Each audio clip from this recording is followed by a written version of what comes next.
High, আমি সুপর্ণা। তো আজকে বনু আর আমি একটু বেরিয়েছিলাম ৭টার দিকে কিছু খেতে প্লাস একটু ঘুরতে। তো প্রথমে মহারাজা যাওয়ার কথা ছিল, কিন্তু সেখানে প্ল্যান ক্যান্সেল হয়। আমরা টিফিনসে যাই, টিফিনস বাই সাগার। আর আমাদের সঙ্গে গিয়েছিল তানের একটা বন্ধু। তো আমরা ওর জন্য একটু এখানে ওয়েট করছিলাম। তো তারপরে ভিতরে গিয়ে দেখি যে জায়গা খালি নেই, সব টেবিল বুকিং হয়ে গেছে। তো তার জন্য আমরা বাইরে একটু ওয়েট করছিলাম, ততক্ষণ ওর বন্ধুও চলে আসে। আর কে কে শিলিগুড়ি থেকে আমার ভিডিও দেখতেছো অবশ্যই কিন্তু কমেন্ট করে জানিও। তো তারপরে বোনরা খাবার অর্ডার দেয়, তো আমাকে বলেছিল কি খাবি। তো আমি তো এখানে নতুন কিছু জানি না, এখানে কি ভালো পাওয়া যায়, তাই বললাম যেটা ভালো ডিশ এখানকার তো সেটাই অর্ডার কর। তো ওরা একটা রাজকচুরি আর একটা পাপড়ি চাট অর্ডার করেছিল। আর সত্যি খেতে কিন্তু ভীষণ ভীষণ ভালো ছিল, টেস্টি ছিল।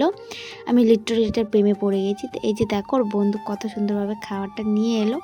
তো দেন সেখান থেকে খেয়ে আমরা আবার একটা মোমোর দোকানে মোমো খেতে গেছিলাম।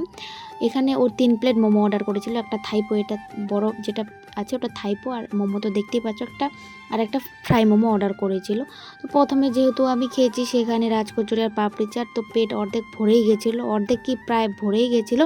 তো এখানে বেশি মোমো আর খেতে পারিনি। আর যেহেতু এটা নেপালের দোকান ছিল, মোমোগুলো খেতে জাস্ট ওয়াও লেভেলের ছিল। আর আমি কিন্তু থাইপো কোনোদিনও খাইনি, ফার্স্ট টাইম আমি খেলাম। ভীষণ ভীষণ ভীষণ টেস্টি ছিল, মোমোর থেকেও থাইপোটা খেতে বেশি টেস্টি। তো তারপর স্যুপ চলে আসে, গরম গরম স্যুপটা একটু চামচ দিয়ে খাচ্ছিলাম, একটু ইউনিকভাবে, বেশ ভালোই লাগছিল আবার।